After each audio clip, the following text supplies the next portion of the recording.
Yo, I'm currently out in the indoors. Shout out to the outdoors. Shout out to the bluebirds singing in the background. Shout out to this purple bush, this green bush. Shout out to Jordan Green. And look, man, I'm making this video because right now I feel like a lot of people are currently stagnant or they're not seeing progress in their relationship with God. And you may be one of these people. You may be like, dang, like I see all these people getting blessed and I'm not getting blessed. Or maybe you are getting blessed, but you still feel like you're not.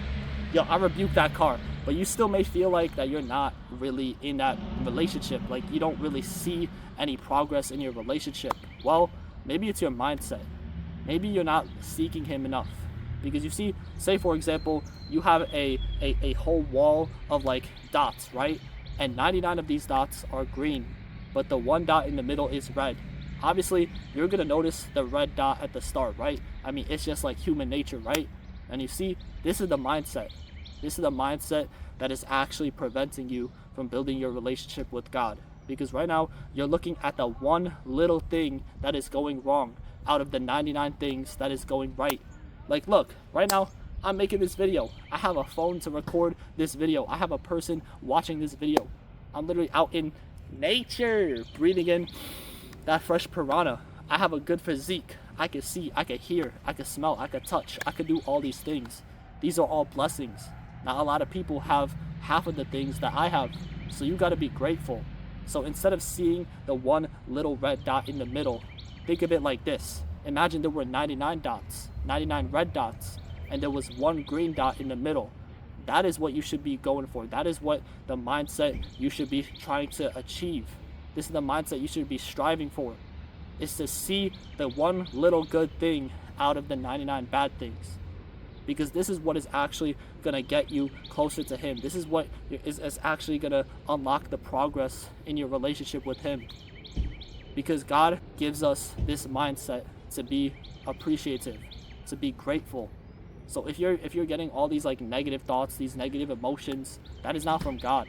That is from Satan himself. Yo, and you know what's even crazier? In this legendary watery journal that I have in my hand right here, at the top of every single page in this journal is a Bible verse. And get this, the page I literally wrote for this video, it says, do not be conformed to this world, but be transformed by the renewing of your mind, that you may prove what is good and acceptable, perfect will of God. That is Romans 12:2. Basically meaning that we are renewed and we are transformed and we are reshaping our minds. And that is the will of God, is to reshape our minds into a better version of ourselves. So in the past, you may have been sinning a lot, right?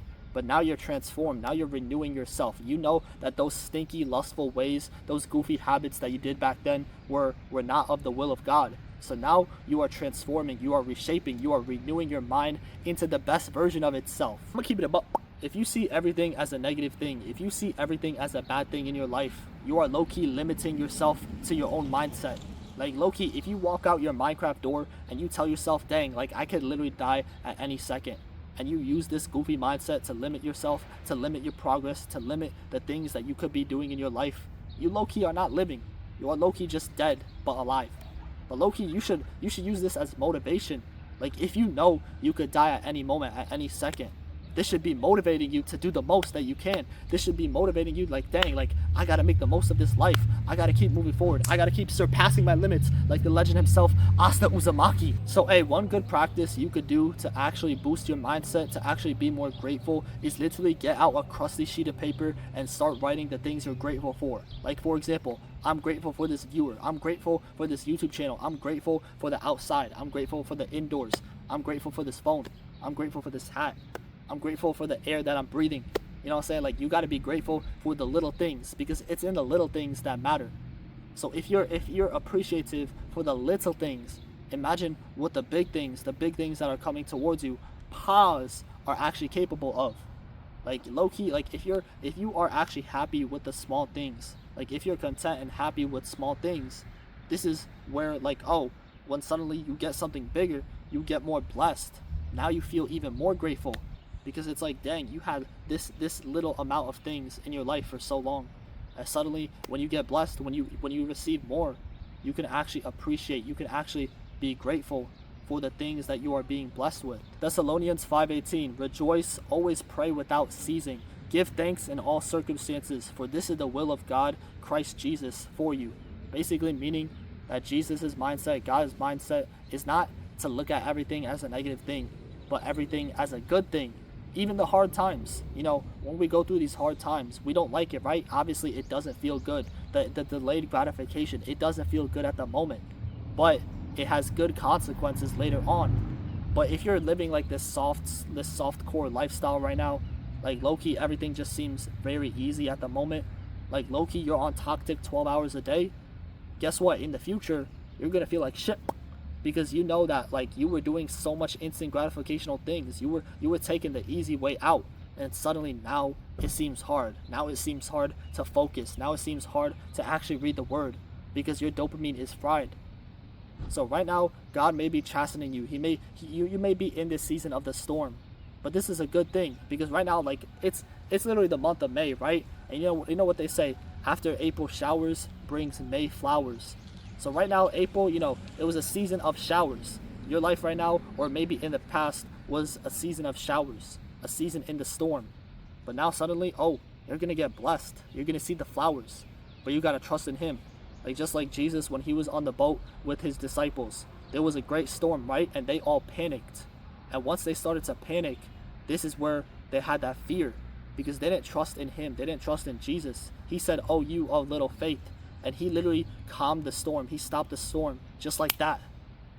But you see, this was an example, because this shows that when you place your faith, because they were placing their faith in the storm, not in Jesus. Because if they had their faith fully trusted in Jesus, they would have been calm. They would have trusted in Him. They would have said, okay, no matter what happens from here on out, I'm gonna trust in Him, even if this storm takes us out.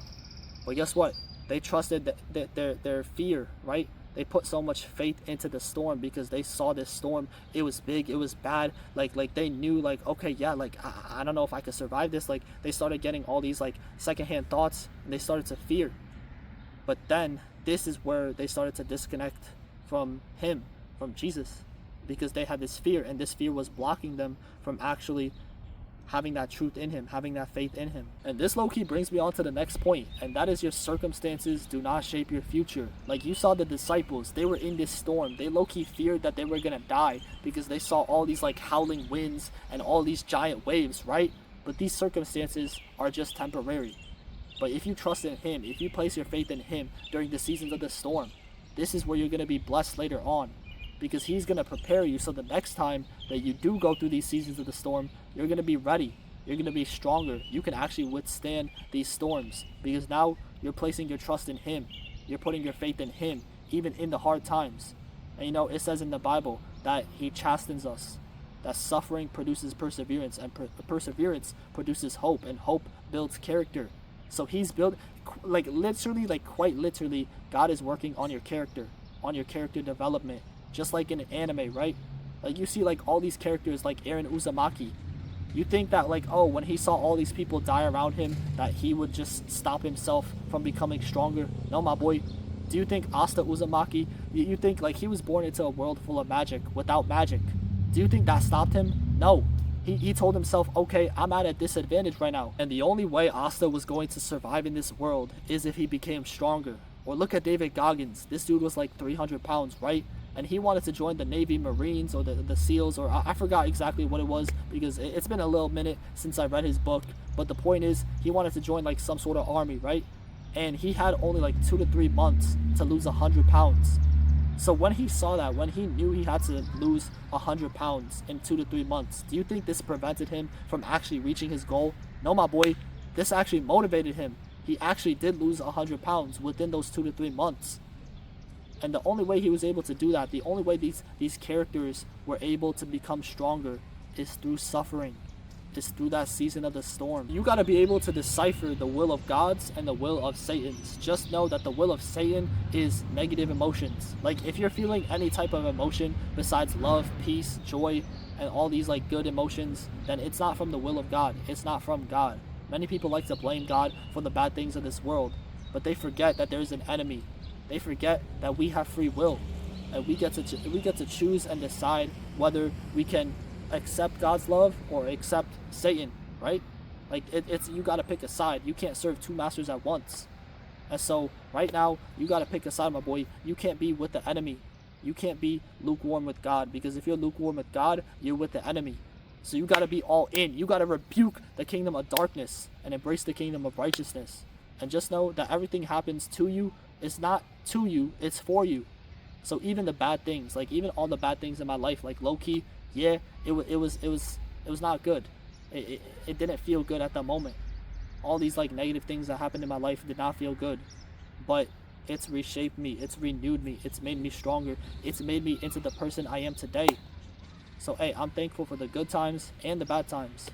So I hope you guys learned something in today's video. Stay blessed, stay wealthy, rebuke the kingdom of darkness, and embrace the kingdom of righteousness. And remember to keep surpassing your limits. And I'll see you guys in the next one.